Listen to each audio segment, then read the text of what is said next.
honestly, the most productive way to approach a conference like this is to leave that at the door, because in all honesty, these people are your friends, and it's the biggest giants in the industry that are often the most humble and the most willing to share the industry secrets.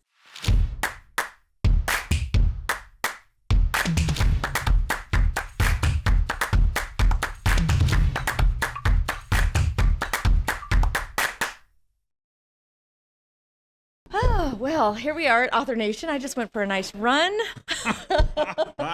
Stacey had to run some stairs. I think I'm sweating a little bit, and it's wonderful. So That's welcome to right. Pros Talking Pros. We are here at Author Nation, and Troy and I are going to give you some highlights from this week so far. We're only in the middle of the week. Right. We've actually only just gotten started. We're actually almost halfway. Almost halfway. And then, of course, we have Reader Nation on Friday. On Friday, yeah. So some exciting things have happened this week. I'm kind of excited to share some of it with, well, we could share a lot of it with everybody, but I would love to tell everybody about some of the amazing things. First and foremost, I kind of fangirled a little bit with Joanna Penn a little bit. I saw her in the bathroom.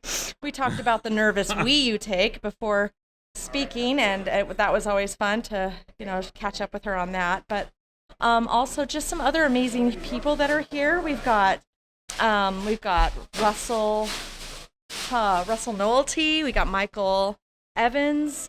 Johnny Truant is here. All of these people have been on our podcast before, so that's kind of cool. And then I noticed I mentioned Joanna Penn.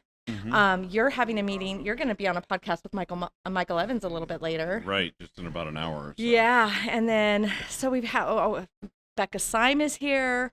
Who else? Let's drop names. Drop names. Let's drop names. Let's see, who else have we seen? Roland Denzel, Adam. Yeah. Adam D. AD. Yeah. AD something. Like anyway, I'll drop all these. He's a great guy. Like, honestly, he gave us the best tutorial / class on how to use TikTok to sell your books. And organic marketing. There's often a thing that, organic marketing is dead, and maybe we'll do an episode on this later. Yeah, we should. But there's just this wisdom that organic marketing through social media is dead, and he just has visible proof, and many other people as well, Sasha Black included, who's here also, by the way. Who's also here. That organic marketing is not dead. That organic marketing is a viable solution for selling your books. TikTok, Facebook, TikTok Shop, Facebook Shop, Instagram, all that kind of stuff. You can sell books using organic marketing. Just the way we approach that has changed, and some authors haven't changed the way we approach that. So it's super interesting to see a different perspective on that, and to see ideas about what's coming next. Oh, yeah, that's huge. Advertising. Selling books in ChatGPT. It is directly in ChatGPT. It's not here yet, but it will be.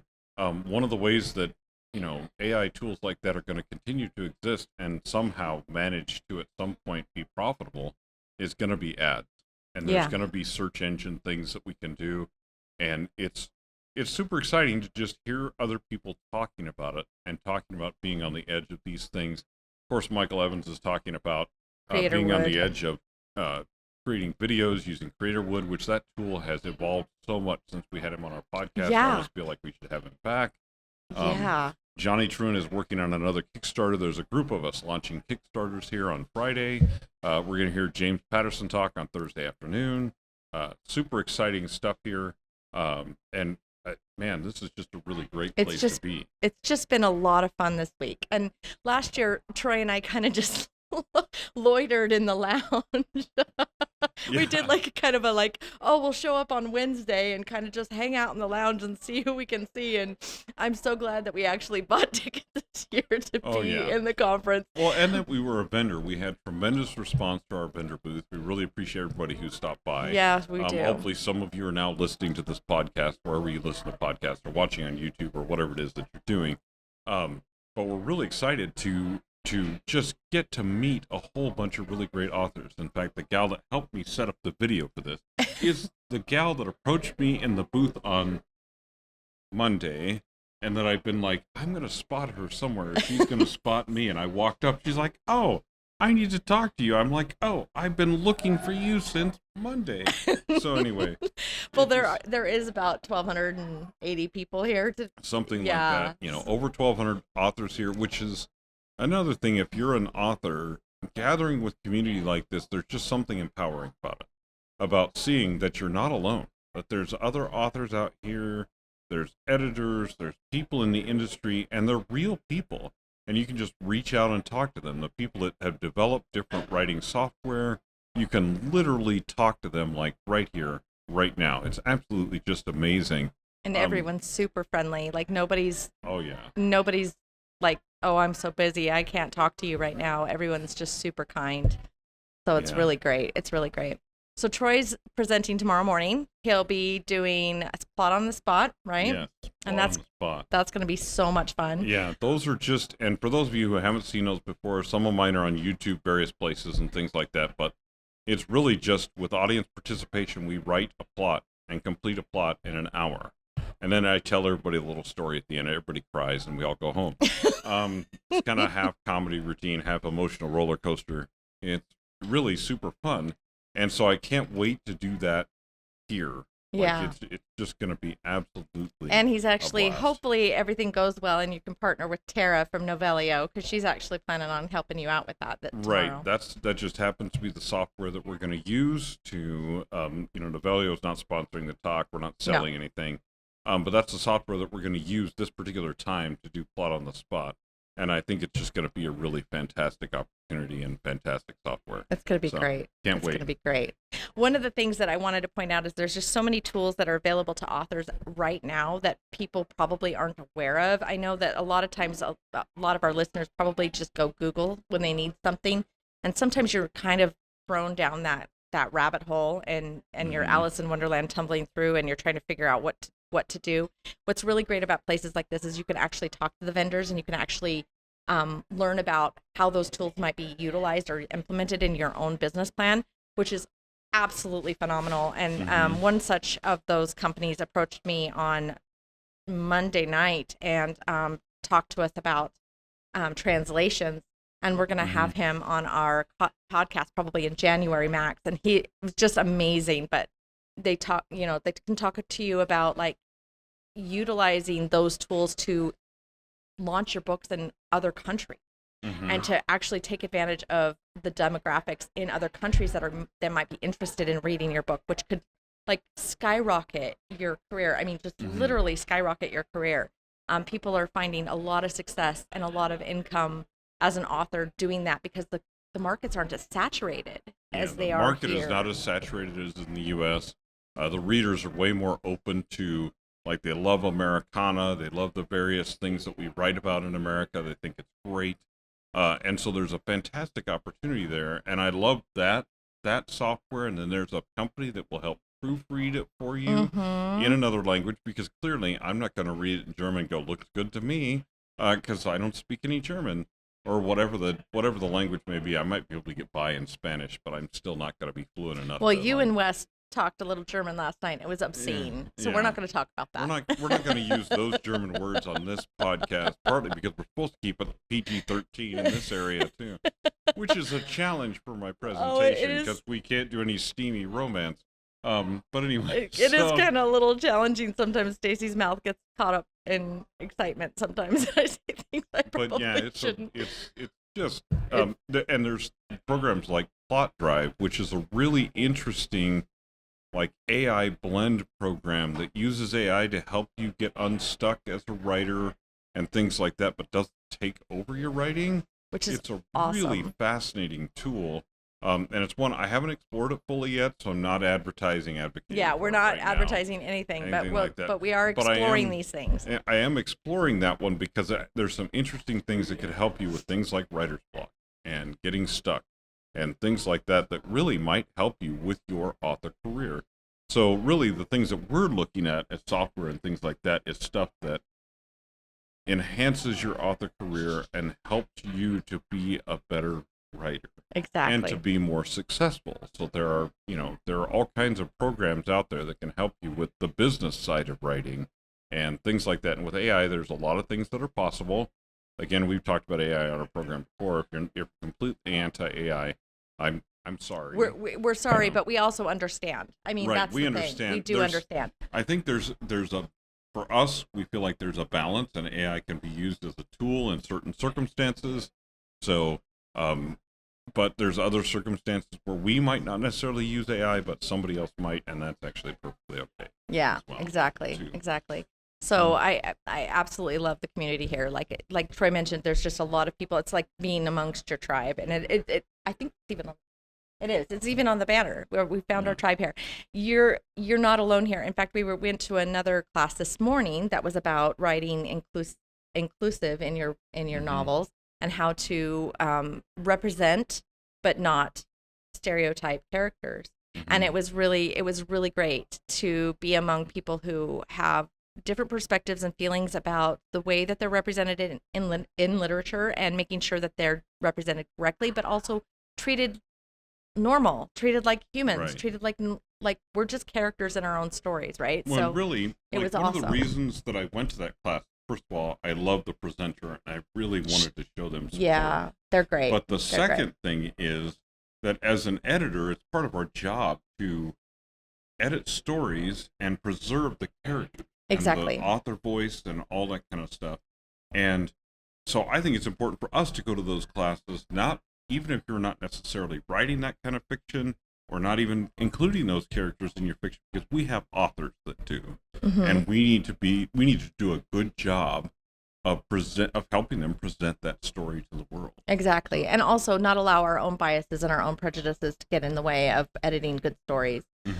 So that's really important. So a couple funny things while we've been here. Troy and I have been mistook as married a couple times. So shout out to our spouses and partner. Yes. Hello, William, and hello, Holly. And for all our listeners, we are not married. We sometimes act like we're married, but we're more brother sister. But we're more. It's more like more like a brother sister thing. You know, and it's really because it's hilarious, like a brother and sister and stuff like that. But it's really funny when Stacey will say something like, "I'm going to call my husband," and the person looks at her like, "What? He's standing right there." And I'm like, "No, he's not." I'm like, "God bless that man." Poor William. He really has to tolerate a lot with me. I mean, and honestly, poor Holly for putting up with me. I'm like, oh my goodness. Yeah. So bless their hearts. We love them. Yeah. We miss them. We miss them while we're here, but we are having a lot of fun, and we're grateful to them and their support for allowing us to be here. It is fantastic to have a great partner. Just know that this is my business partner. Yeah, we're just partners in business and crime, and you know. And then my real partner, my life partner, is at home. Yeah, our alibis are at home. Exactly. I think both of them are working to support us right now. Yeah. Because somebody in these relationships has to make money. So. Well, I make money. What are you talking about? I was going to say, wait a minute. Let's back that up a little bit. Yeah, anyway. Let's back this up. But it's been really great to be here. And like I said, it's just awesome to sit on a couch and then just like watch the crowd that kind of congregates around you. And one of the things that I was telling my best friend this morning is that I really loved being here and sitting on the couch with you earlier and seeing and having Becca Symes sit down and then Russell sit down and then Adam sat down and then Janet sat down, and we were all, and it was really actually quite surreal. I mean, these people are amazing, and they would never see themselves this way, but I was just kind of like sitting there thinking to myself, oh my gosh, I'm sitting in a conglomeration of humans that are industry kind of giants at this point, and I absolutely loved it. I just relished it. I just thought, oh my gosh, this is just amazing, and I love it so much. Well, yeah, I mean, the beauty of this whole thing is, first of all, you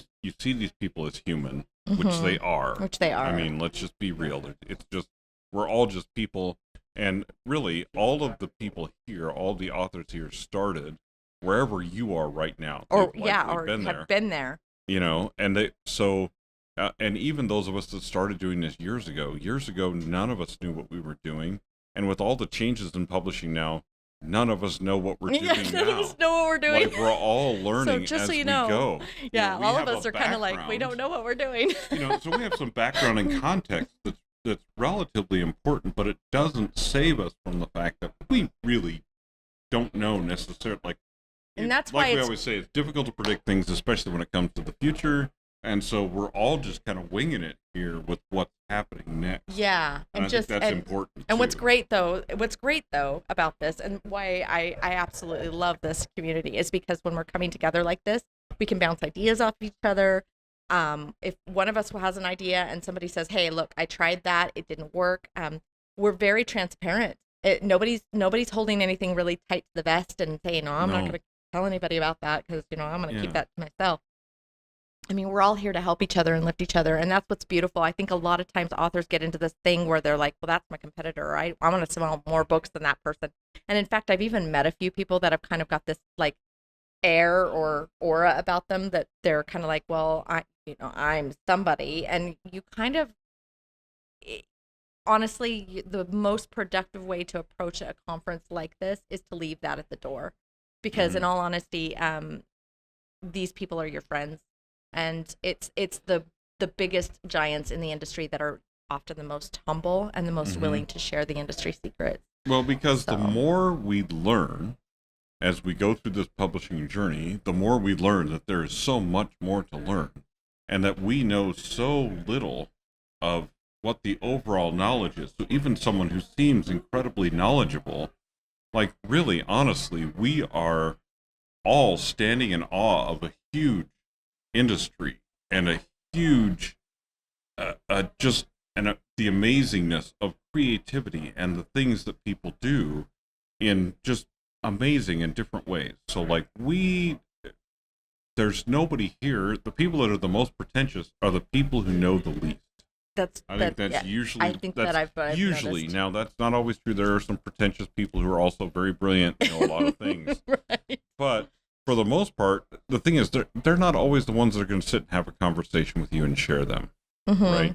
So when the people that you see that you really connect with are most of the time the people that are just like you. They may be at a higher income level, they may have written more books, but they're just really at the same level. Exactly. So I'm going to encourage you, if you're an author that's never been to a writers conference like this and you're considering it, or you're thinking about like maybe you feel lonely, or maybe you feel like, oh, I'm doing this and I don't have the support that I need, or I can't do another year of this. Before you make a decision of quitting, before you decide to throw in the towel, before you decide to even like, I guess just take a back seat and throw this author career out the window, before you decide to do that, I hope that you take the time to find your tribe and actually find a conference like this. It can be big or small. This is a big one. But you can always go to a small one in closer to your area, because they're all over the country. I mean, they're all over the country. There are writers everywhere, and they're of all different stages. And most of the time, they're just as weird and fun and crazy as these people here. And in fact, a lot of these people will be at those conferences. So just reach out to your local writers clubs and writers groups and see where those conferences are and go to them. Make that journey. Take the time away from your regular life just to kind of step out and meet people that are like you, so that you can feel like you're recharged. It's one of the reasons why we go to church, right? Like we had a religious conversation. Those of you that go to church, not Troy, but like we had a religious conversation earlier, and he was like, well, we were talking, but this is kind of like that. This is like, you come to writer conferences to recharge, to kind of fuel your batteries, to give yourself some of that industry knowledge, to improve yourself, up your game.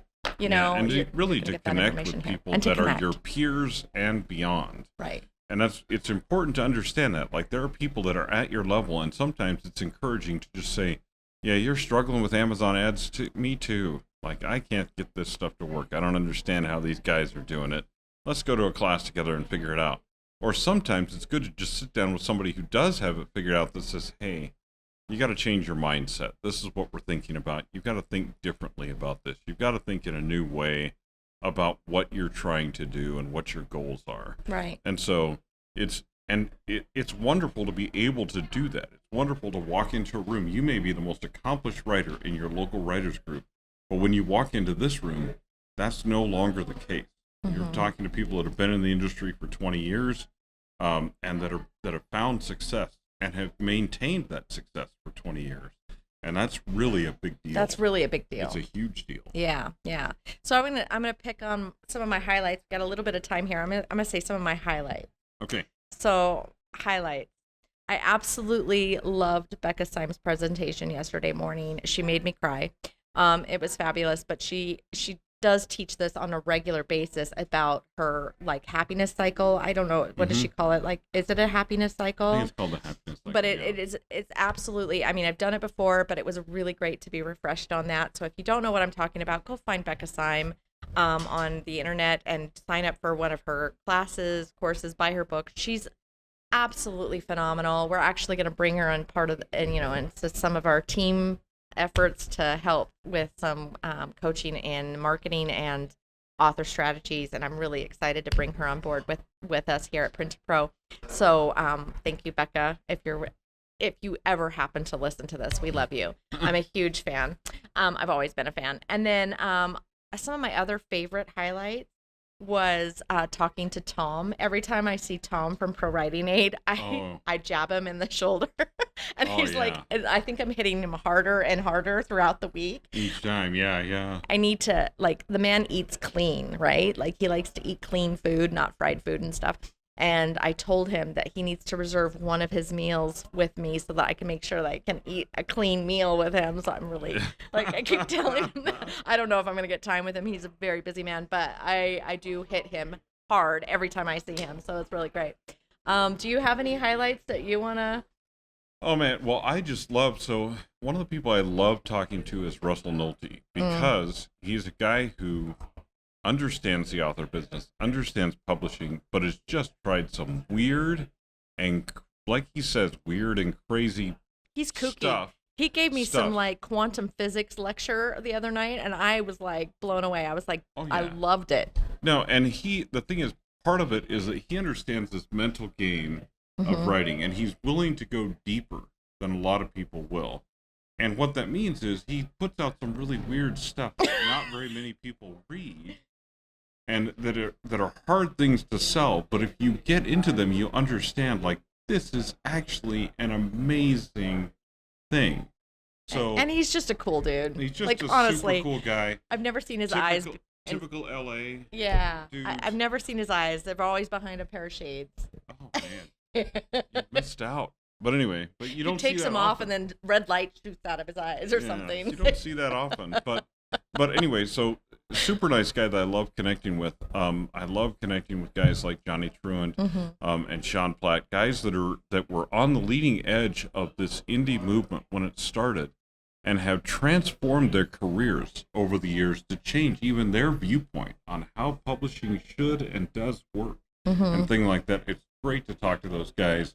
Trying to think, I had a conversation with somebody else too. Oh yeah. And it was just like we were just going deep into the philosophy of writing. And if you're new, you may be like, oh my goodness. Well, we were doing that on that couch with those five, five superstars. Get into a little bit of the woo-woo part. We were getting writing, into the woo and woo-woo. Into the mental attitude and the mindfulness and things like that you have that's a part of the writing process. But anyway, so it was great. It's actually just fantastic to be able to do that. And, if you're new to writing, you may be like, oh, goodness, this woo-woo stuff. But believe me, it actually will help you. It'll help you over the long term with your career. I will say that one of our favorites so far was Drew. Yes. The creativity cube. Yeah, it was amazing. Troy and I kept looking at each other going, oh, this is so great. This is a guy that I would love to have on our podcast, also I just want to take his material and distill it in some kind of a format that I can present to you. Yeah, it would just be amazing. Whether that's a part of another course or whatever the case may be, because this is what it really does is helps you understand, like I've always said this with plotting and stuff like that, it's like creativity needs guidelines. With guidelines, your creativity can actually thrive. Your creativity thrives more under pressure. And I think we've done ourselves and the world a disservice by saying, you can do whatever you want. Yeah, your options are limitless. Your options are limitless. But the problem is, your options really aren't limitless. They are and they aren't. Right? And we want you to feel those constraints because that's what triggers your creativity, makes you write great stories. So what was his thing? Like something within constraints, or creativity within constraints, or creativity with constraints thrives, yeah, something like that. That. Yeah, so it's it was real amazing. similar to what I say about I wrote plotting, it down. but he was saying it about the overall author career and your overall, and I'm Just like, anytime you... That's actually just, it's true, because here's the thing. Your author career is your story. Right. As an author, and you have a beginning and you have a middle, and hopefully the end comes when you can't write anymore, when you pass away, or whatever the case may be. Or when you've put a period on the end of that book. Or when you put a period on the end of whatever it is that you're doing. Right. And you've done enough, that's all you're going to do. But that career is a journey, and if we think about in life, we need these guidelines, we need these rails to keep us focused and keep us working towards certain goals, because those goals introduce constraints and guidelines. And it was beautiful to see him introduce this concept that we use for plotting books and introduce it into our lives. And I'm like, oh. It was amazing. That's amazing and convicting, too. Oh, my goodness. Yeah. What in the world am I doing with my life? So anyway. There are many times where you're like, oh, he's telling me to throw things away. Yeah. He's telling me to stop doing things.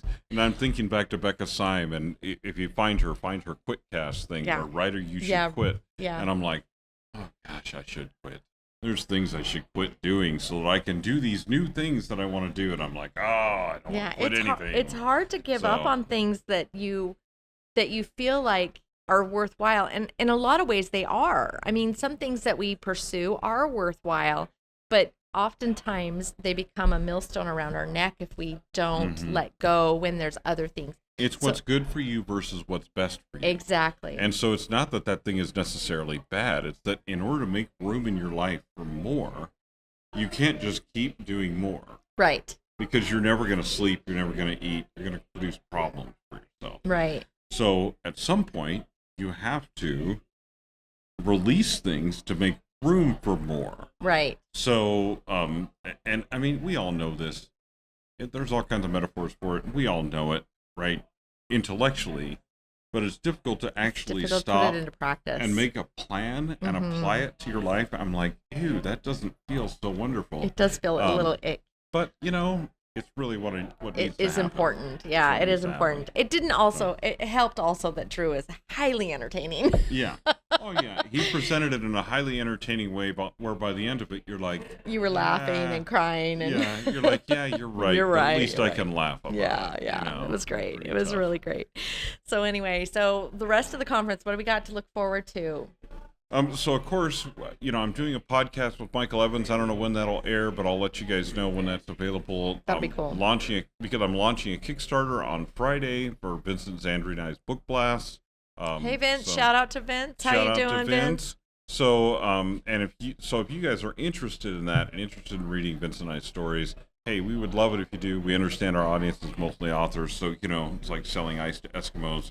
But if you want to support us or whatever, it's really fun. And one of our stretch goals is to make short films of all of the of the Book Blast series with Creator Wood. Oh, that would be awesome. Which is what Michael Evans runs.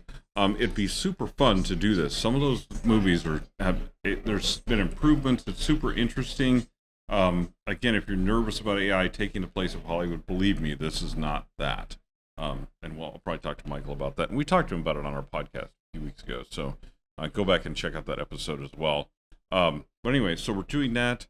Then tomorrow I have my presentation in the morning. Then we're going to a show tomorrow night. Oh, we are going to a show. So we're going to a show tomorrow night. We'll have to report back everybody on some whether tickets for Potted Potter. Potted Potter. And we'll have see to if that's any back good. On that. Heard it's great. We might do a little bit of karaoke. Oh yeah, that's right. Karaoke evening. tomorrow night with Spoken. Little Enter Sandman and playing around stuff. And then Friday, of course, we have Reader Nation. Friday is Reader. Well, and tomorrow, before we do that, we have James Patterson as our keynote speaker here. So you might have heard of that guy. He's written a couple books.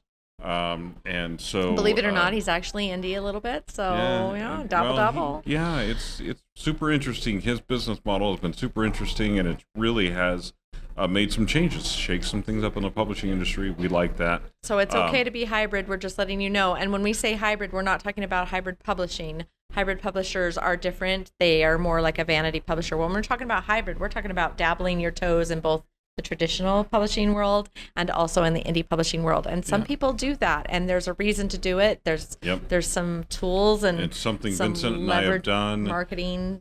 Something reasons. other authors in our circles have done. Yeah. You need a business purpose to do it, and maybe we'll just do maybe we'll do a podcast like that, and maybe have Vince on, and we'll talk about why you do it. Yeah, how you would leverage a him and publisher. I have and every author I know that does this, we have very specific reasons for when we're putting a book with a traditional publisher. Exactly.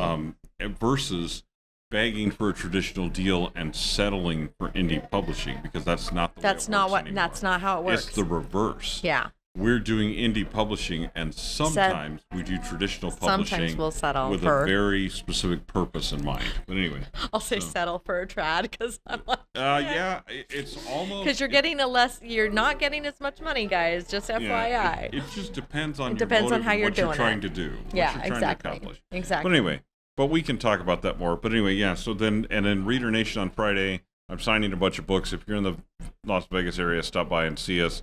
James Patterson will be signing books there too. So if you want to get in that line, a few books from that hack. Sorry, James, if you're listening to this, but I doubt it. We'll hashtag him and see. I'll hashtag him and see if I can get him in there. No, great writer. Anyway, he's going to be signing books, but there's also a ton of fantastic writers here in a bunch of different genres that are selling books. I'll have the retail editions of True Pulp. Oh, cool. So, we did the Kickstarter. If you missed out on the Kickstarter, you can still get True Pulp. It's just the retail edition rather than the Kickstarter edition. Slightly different cover. Really great book. Really great collection with some really superstar authors in it. So I'm happy to have that with me as well. So, guys, it's going to be super fun. Yeah, it's going to be really great. And then we'll be making our way back to You'll be Boise. Driving. Stacey will be flying. I'll be driving. Unless the government shutdown prevents me from getting on a plane. Yeah.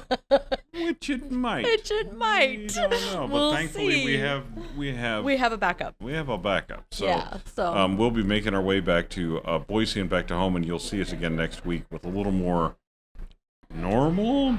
I don't know. Podcast? I don't know if we'll ever be normal, but I will say this. Troy and I have gotten a lot of good time to strategize for our businesses, and we're really excited about what's to come next year for both of us, both Print Pro and for our soon-to-be press, Alibi Syndicate Press. So about the Plot Dude stuff really rolling into Print Pro. It's going to be. We're going to have kind of a merged branding thing that's happening. Going on. Yeah, and so it's going to be really super great. Exciting, super fun, and yeah, but there's some really great things ahead. We can't wait to share some of them with you.